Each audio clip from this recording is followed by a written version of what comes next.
রণে বনে জলে জঙ্গলে যেখানেই বিপদে পড়িবে আমাকে স্মরণ করিও, আমি তোমাকে বিপদ থেকে রক্ষা করিব।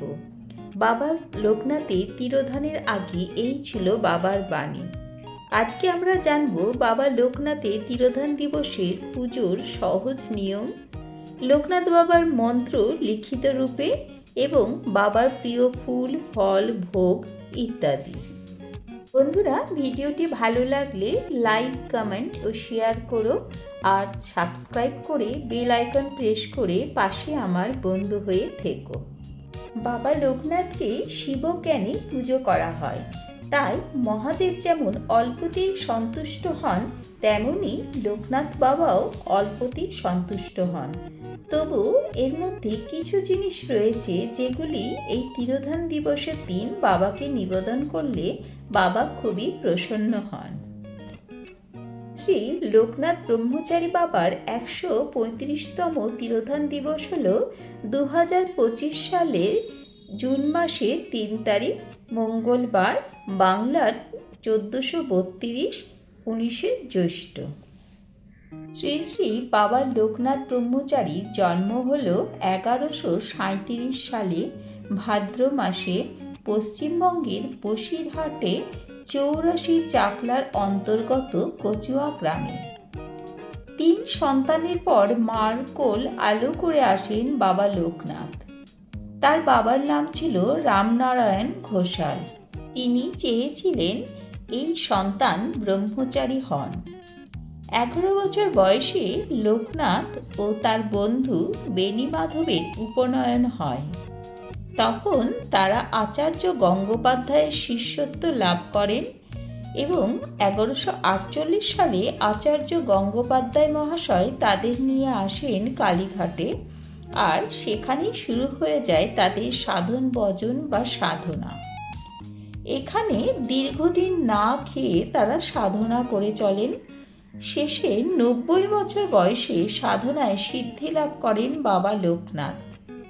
1297 বঙ্গাব্দে 19শে জ্যৈষ্ঠ বাবার লোকনাথ তার দেহত্যাগের কথা ঘোষণা করেন এবং সেই দিনই বেলা 11:45 বাংলাদেশের নারায়ণগঞ্জের সোনারগাঁওয়ের বারোদিগ আশ্রমে শেষ নিঃশ্বাস ত্যাগ করেন। ভক্তদের বিশ্বাস এই সময় বাবার বয়স ছিল 160 বছর। এই দিন ভক্তি শ্রদ্ধা দিয়ে দিনটি খুবই শ্রদ্ধার সঙ্গে পালন করা হয়। এই দিনে মন্দিরে বিশেষভাবে পূজা অর্চনার মধ্যে দিয়ে দিনটি পালন করা হয়। বাড়িতেও এই দিন বিশেষভাবে বাবা লোকনাথের পুজো করা হয়।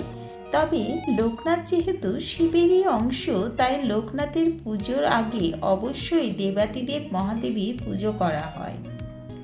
মহাদেবের পুজোতে যেমন বেলপাতা লাগে তেমনি বাবা লোকনাথের পুজোতেও বেলপাতা লাগে। এই শুভ দিনে বাবার চরণে আমরা যদি একটি করে বেলপাতা নিবেদন করতে পারি, নিজের মনোবাঞ্ছা জানিয়ে বাবা অবশ্যই পূরণ করবে ভক্তের মনোবাঞ্ছা। সকলের এই বিশ্বাস। আমরা জানব বাবার ভোগে কি কি নিবেদন করা যায়।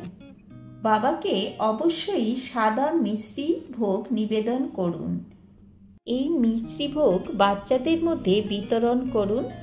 গৃহে যদি আর্থিক সমস্যা থেকে থাকে তবে এই ভোগ বিতরণের মাধ্যমে আপনার আর্থিক সমস্যা মিটে যাবে। বাবা অল্পতেই সন্তুষ্ট, তাই পোলাও বা পনির নয়, সেদ্ধ ভাত, ডাল, ভাজা, লাবড়া, চচ্চড়ি বা ভাতের মধ্যে সমস্ত সবজি দিয়ে বাল্যভোগ বাবার অত্যন্ত প্রিয়। মিষ্টির মধ্যে পায়েস, সাদা মিষ্টি, অমৃতি এগুলো বাবার খুবই প্রিয় খাবার। ফলভোগের মধ্যে তালশাঁস, কালোজাম, এছাড়া গ্রীষ্মকালীন ফলের মধ্যে আম, লিচু এইসবই বাবার খুবই প্রিয়। এছাড়া ফুলের মধ্যে নীল শাপলা বা শালুক ফুল বাবার অত্যন্ত প্রিয়। এছাড়া যে কোনো সাদা ফুল বাবাকে নিবেদন করা যায়। এবারে আমরা বাবার প্রণাম মন্ত্র জানব। ওম যোগীন্দ্রায় নমস্তভ্যং ত্যাগীশ্বরায় বৈ নমঃ ভূমানন্দ স্বরূপায় লোকনাথায় নমো নমঃ নমামি বারদি চন্দন নন্দন কানেন শরং হরিম নমামি ত্রিলোকনাথায় লোকনাথায় কল্পতরুম ওম নমো শিবায় শান্তায় করণত্রয় হেতবে নিবেদয়ামি চাত্মানং গতিস্তং পরমেশ্বর নমস্তে গুরুরূপায় নমস্তে ত্রিকালদর্শিনে নমস্তে শিবরূপায় ব্রহ্মাত্মানে নমো নমঃ। ভক্তি ভরে বাবা লোকনাথের পুজো করলে আর প্রসাদ সকলের মধ্যে বিতরণ করলে বাবা অতি প্রসন্ন হন। বাবার আশীর্বাদে গৃহে সমস্ত দুঃখ কষ্ট দূর হয় আর গৃহে শান্তি বিরাজ করে এবং আর্থিক উন্নতি হয়। জয় বাবা লোকনাথ, সকলের মঙ্গল করো, সকলে ভালো থেকো, সুস্থ থেকো। জয় বাবা লোকনাথ, জয় বাবা লোকনাথ, জয় বাবা লোকনাথ।